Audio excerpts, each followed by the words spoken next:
Hoy es lunes 29 de enero de 2024 y continuamos en estas mañanas de Radio Esquina, la luz y la voz de Sanlúcar. Ya puntualmente, y además me gusta la gente que sea así, está aquí uno de nuestros colaboradores. Él llega siempre 10 minutillos antes, que es lo ideal. Y teniendo en cuenta que la radio es dinámica, la radio no podemos parar, y sobre todo nosotros que tenemos pocos recursos, y que va a una entrevista sobre otra, o una intervención sobre otra. ¿A quién me refiero? A Juan Antonio Ruiz. Muy buenos días, Juan. Buenos días. ¿Cómo estamos, amigo? Sí, a mí me gusta.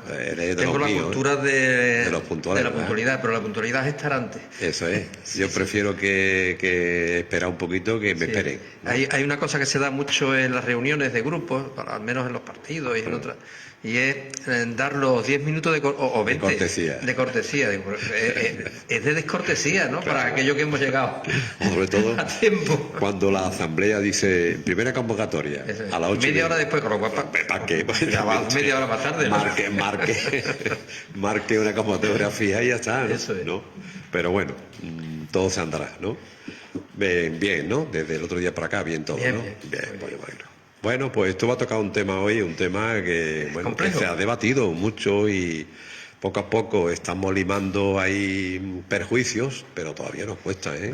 Yo voy a tratar de dar una serie de argumentos, no ex cátedra, es decir, yo no soy lingüista, aunque yo estudié en mi currículum universitario lengua española, didáctica de la lengua, historia del español y de la literatura española, ¿vale?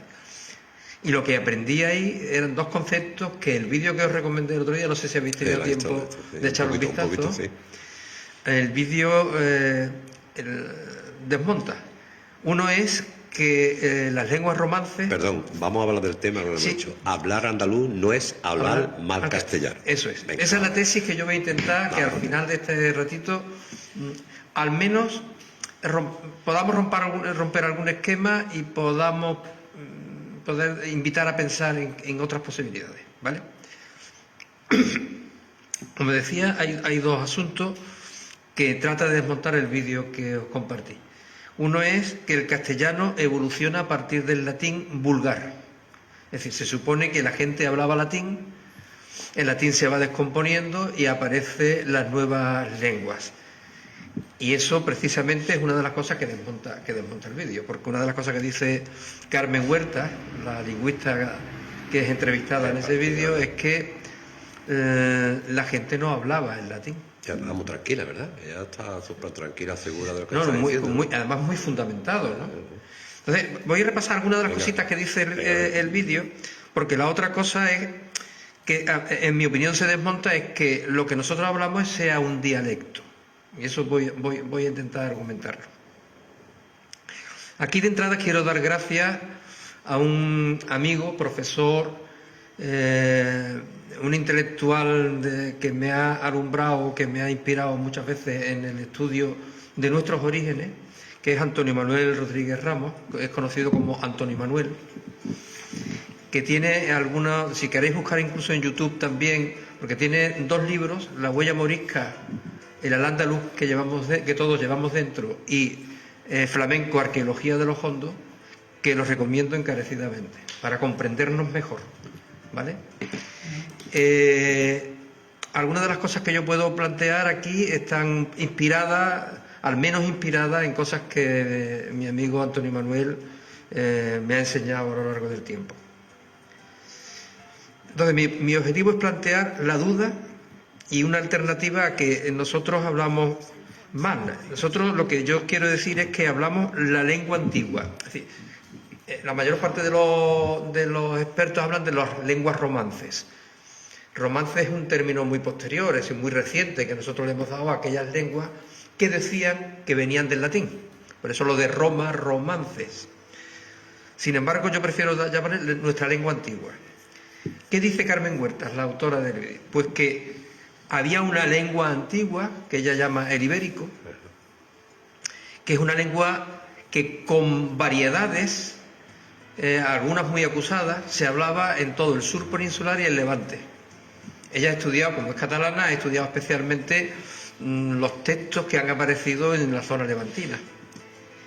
Y esta lengua antigua que se hablaba, al menos hay textos Es decir, documentos que están en piedra, en plomo, en cerámica y probablemente estaban en madera, cuero u otros materiales que no han pervivido en el tiempo. Es decir, que después de 2000 o 3000 años han desaparecido. Pero aquellos que se han conservado tienen al menos 3000 años de antigüedad y hay textos escritos en ese idioma ibérico al menos en el siglo I.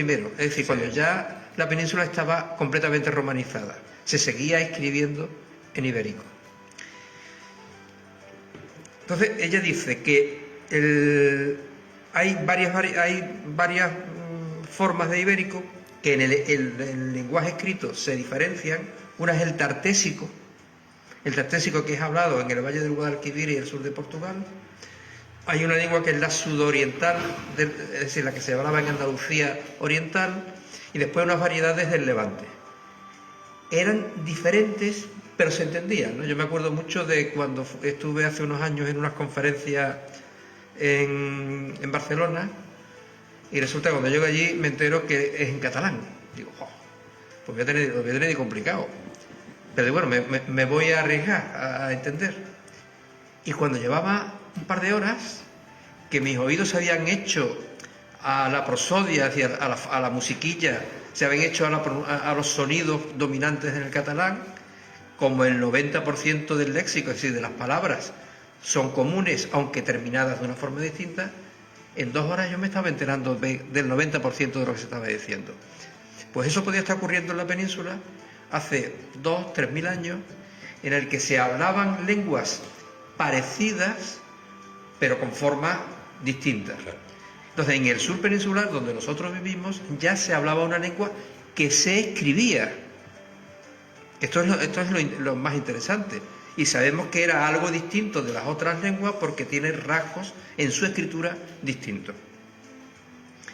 Y dice Carmen Huertas que el latín era la lengua escrita, pero no la lengua hablada. ¿Qué pasa en África hoy día?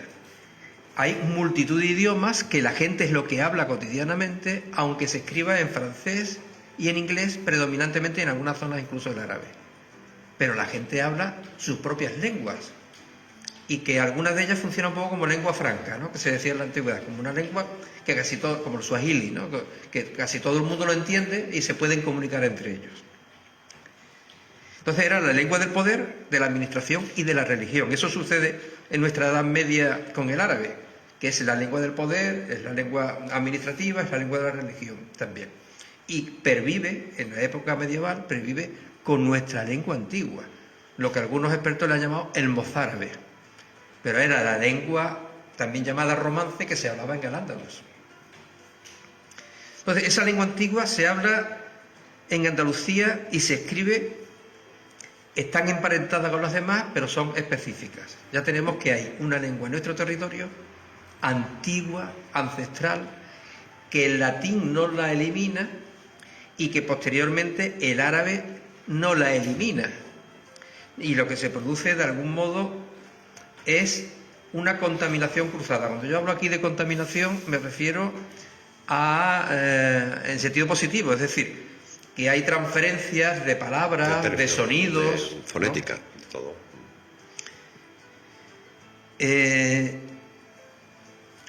Como te decía, en Al-Ándalus existen 2 variedades. Estamos hablando de en torno al siglo VIII-IX, que es cuando se empieza a arabizar, porque desde la conquista del siglo VIII la gente no hace así, ¡paf!, ahora hablamos árabe. Está claro. Si hay un proceso de un par de siglos aproximadamente en que empieza a influir el árabe en la cultura cotidiana. Entonces, se dan a lo largo de la Edad Media como 2 lenguas que conviven en nuestra tierra. Es el árabe, que era la lengua de prestigio, la lengua dominante en la administración, en la religión. Si hay cosas que tú crees no te preocupes, que me tienes que parar porque me pierda... No, está bien. Sí, está, no se entienda bien, me lo dices, por favor. Yo te entiendo. Es decir, ese árabe contamina a la lengua antigua, al romance andalusí, que se le llama también, con alrededor de 4.000 palabras y con sonidos que el castellano no tiene. Y luego voy a hablar un poquito de eso. Entonces, se da la convivencia de una lengua antigua y una lengua nueva, que es fundamentalmente escrita, aunque también se habla. En la lengua árabe que se habla en Andalucía, algunos autores, entre otros Antonio Manuel, que lo he citado antes, le llama la algarabía. ¿Por qué se llama algarabía? ¿Conocen la palabra algarabía? Está claro, es propia muy conocida. Sí, sí. En el diccionario dice que es un hablar bullicioso, ¿no? Cuando llegan los castellanos y los conquistadores a la Valle del Guadalquivir y llegan a los pueblos y ciudades, se encuentra que hay una lengua que no entienden bien. Probablemente es una mezcla de la lengua antigua, del romance y del árabe. Era la lengua, para los árabes, era la lengua que se hablaba en Occidente. Nosotros estábamos en el extremo occidente del mundo islámico. Algarve, en la región del sur de Portugal, es el occidente para el mundo musulmán, el mundo islámico. Y arabía es la lengua árabe. Por lo tanto, la lengua árabe que se habla en Occidente, algarabía, la algarabía. Me parece una palabra preciosa. De hecho, mi casa Se llama algarabía. Es la casa algarabía. Entonces estamos que conviven y se mezclan las dos lenguas, la lengua antigua y la lengua nueva, como pudo pasar con el latín. El latín, lo curioso, la cosa más sorprendente que plantea Carmen Huerta, la entrevistada en el vídeo que cité, es que dice, el latín es más parecido en su estructura, es decir, lo que le da forma a una lengua, que es la sintaxis, la morfología, a las lenguas germánicas y anglosajonas. Sin embargo, con las lenguas romances, que se supone en la teoría que provienen del latín, comparten mucho léxico, es decir, muchas palabras, porque durante casi 1000 años la única lengua escrita era el latín. Y era la lengua del poder, y fundamentalmente era la lengua de la Iglesia, que tenía un poder omnímodo en la Edad Media. Con lo cual, contamina, en ese sentido que te decía antes, sí, positivo, contamina a las lenguas romances con muchísimo léxico. Pero la sintaxis, es decir, la estructura de la lengua es completamente distinta del latín. Entonces, ¿cómo puede venir del latín una lengua que tiene una estructura completamente distinta? Por ejemplo, poner el caso de las declinaciones. En castellano, en catalán, en galego, no hay declinaciones. En el italiano no hay declinaciones. La hay en el alemán. Es mucho más parecida al alemán. Un día hablaremos, y me gustaría hablar de este elemento histórico de la preeminencia de los germánicos en nuestra historia. Bueno, estamos al punto de que probablemente, según esta versión, nuestras lenguas no vienen del latín, y cuando se mezclan con el árabe da lugar a dos formas que incluso se escribe una de ellas. El mozárabe, que llaman unos, no se conocían textos escritos, pero hace unas décadas resulta que hay unos investigadores que empiezan a intentar traducir unos textos que se encuentran en árabe, pero no consiguen traducirlos porque, aunque está escrito en árabe, no es árabe. ¿Qué es? Y suena a una lengua romance muy parecida al castellano. Y es que habían escrito, y eso es un fenómeno muy, muy natural en gran parte del mundo islamizado, en Persia, en Kurdistán, en Irak, es que escriben en su idioma original, escriben en árabe, pero escriben su lengua. Y entonces eso es la aljamía. La aljamía, es decir, la lengua romance que se hablaba en Al-Ándalus, pero se escribe en árabe, es coetánea a los primeros textos, es decir, desde la misma época que los primeros textos que se han encontrado del castellano. Los primeros textos del castellano que se encuentran en el monasterio de San Millán de la Cogolla son de finales del siglo IX y principios del siglo X. Se encuentran junto a textos en euskera, son los primeros textos en euskera. Cuando visitas el monasterio de San Millán de la Cogolla, yo estuve hace 3 o 4 años, te encuentras una placa donde está el primer texto castellano con el primer texto en euskera. Algunos autores dicen que el castellano tiene mucha influencia del euskera, aunque es muy distinto en la forma, pero está muy influenciado. Tienen la misma prosodia, es decir, la misma musiquilla. No sé si has estado en Grecia alguna vez. No, que va. En Grecia tú llegas, estás escuchando griego, pero te parece que estás escuchando tu idioma, porque tiene la misma prosodia, es decir, la misma música. Tonalidad, ¿no? Es como el mismo ritmo, la misma música.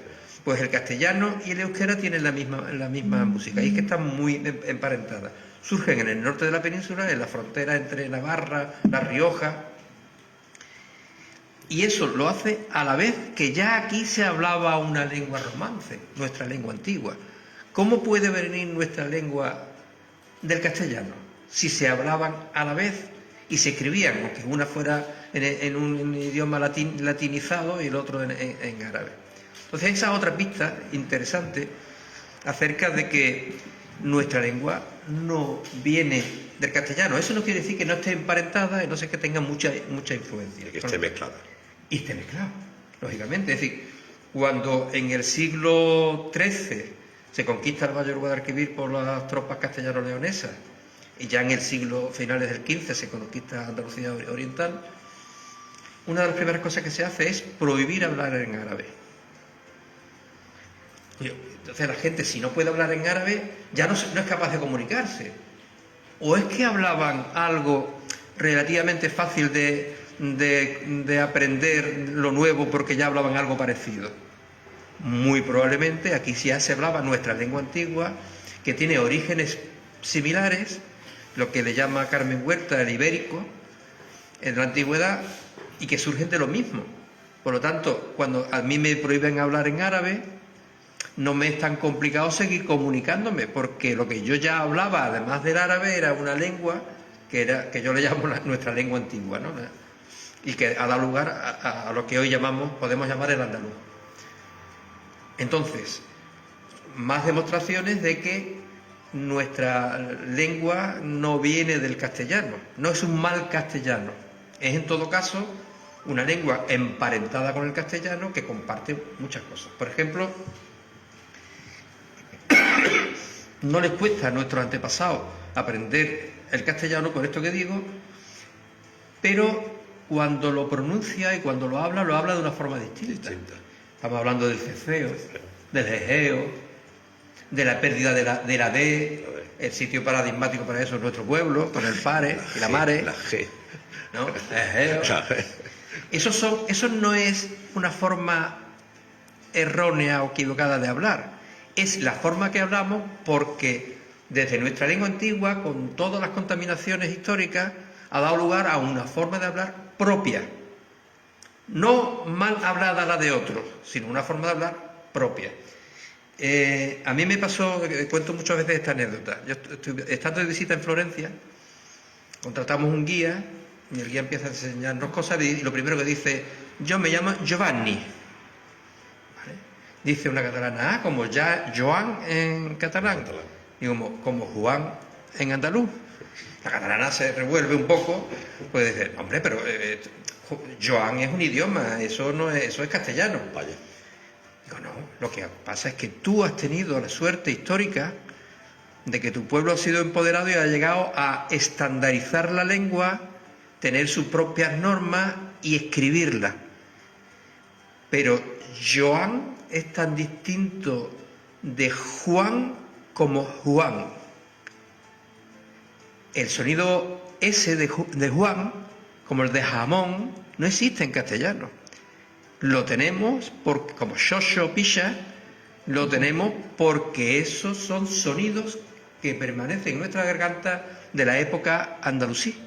Eso está muy estudiado por nuestro amigo Antonio Manuel. Y en el flamenco vamos a encontrar muchos restos de eso. Si podemos, con toda humildad, porque el experto en eso es mi amigo, un día podemos hablar de flamenco en esta dirección. Como tú quieras.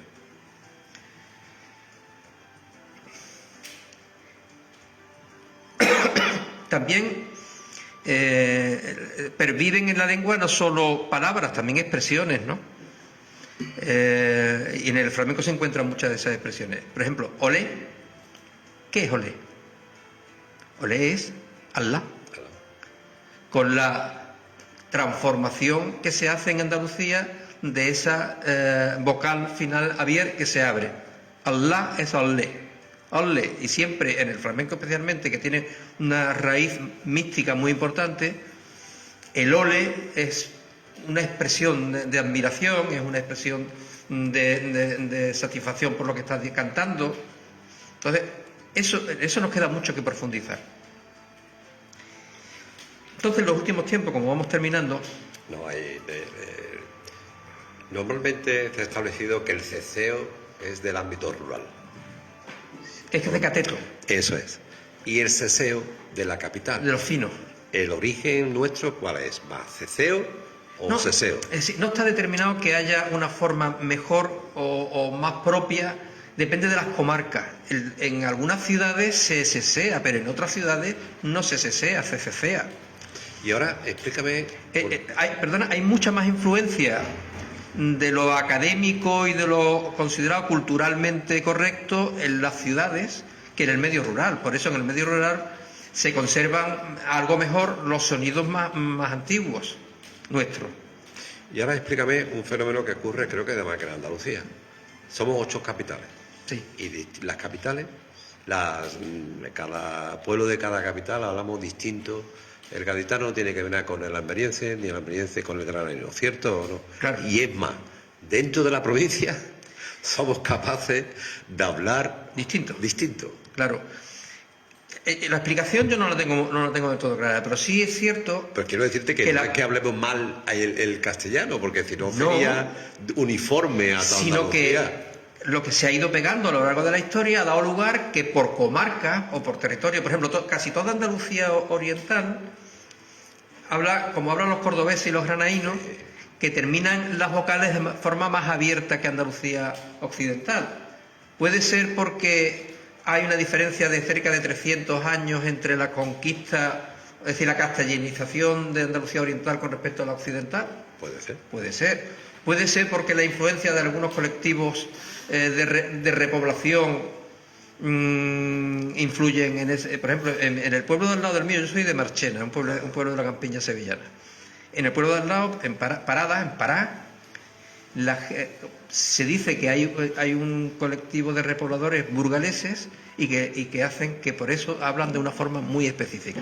Todo eso influye, ¿vale? Efectivamente. A mí lo que quería cerrar con un asunto y es, ¿vale la pena reivindicar esto?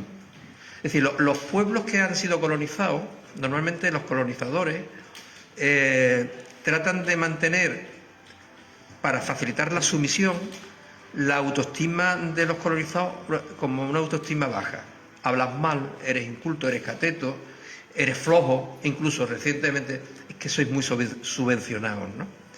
De manera que eso hace que mi autoestima de pueblo baje. Entonces hay una serie de iniciativas que yo quiero compartir aquí e invitar a nuestras escuchantes a que entren en internet y lo miren, de recoger nuestra habla antigua y ponerla por escrito. Entonces hay una cosa que se llama la Sociedad para el Estudio del Andaluz, el CEA, con Z, Sociedad, que junta a escritores y escritoras que escriben en andaluz. Por ejemplo, una versión reciente del Principito, que está escrita en andaluz. Es muy interesante. Porque al principio, cuando tú lees un texto que está escrito en andaluz, te parece que no lo entiendes, pero si te deja llevar por la lengua materna, la que tienes dentro, rápidamente corre, lo lees con facilidad. Probablemente alguien de fuera de Andalucía tendría gran dificultad, pero nosotros tenemos inscrita en nuestras células grises, tenemos inscrita en nuestras neuronas nuestra lengua antigua que aprendimos con mamá, con papá, con la hermana, con la tita, con la abuela. Es la lengua materna, es nuestra lengua ancestral. También hay una página web que yo recomiendo, se llama Andaluz, G-E-E-K-S, Andaluz Geeks, si fuera en inglés, con las dos es una I. Andaluz, G-E-E-K-S. Tienen una herramienta, entre otras muchas iniciativas, una herramienta que es un transcriptor al andaluz. Tú escribes un texto en castellano y te lo traduce o te lo transcribe en 3 posibles variedades, la ceseo, seseo y egeo, que son las 3 variedades dominantes de pronunciación.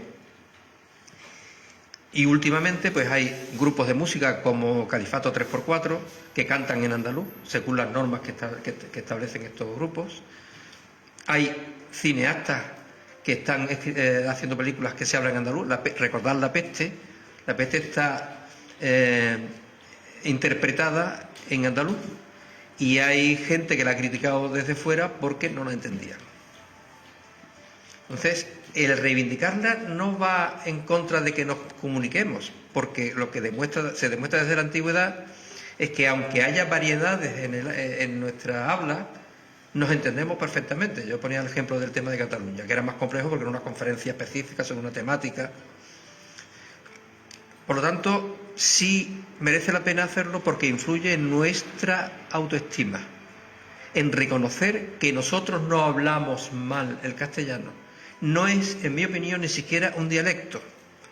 Es el resultado de la pervivencia de nuestra lengua antigua con la contaminación cruzada a lo largo de la historia, con el latín, con el árabe y con el castellano que nos conquista a finales de la Edad Media, y el resultado de eso es una lengua, digamos, nueva, fruto de toda esa mezcla. Pero no es una mala forma de hablar el castellano. Eso influye mucho en nuestra autoconcepción de nosotros mismos. No somos catetos porque hablemos con zafeo. Somos simplemente hablantes de una variedad, de una de las lenguas antiguas, de las lenguas romances. No sé si he conseguido convencer a alguien. Bueno, ha estado usted sembrado. He estado sembrado, ¿no? Eso es.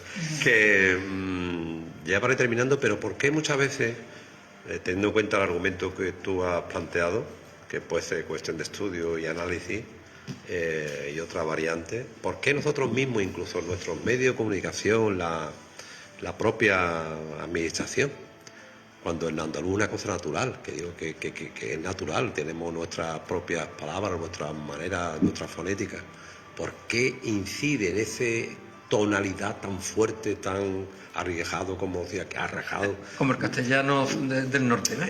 ¿Por qué, en fin, incluso los anuncios publicitarios, ¿verdad? Claro. Para que se distinga que es de Andalucía. Sí, porque igual que pasó en otros momentos de la historia, con el latín o con el... incluso probablemente con el árabe,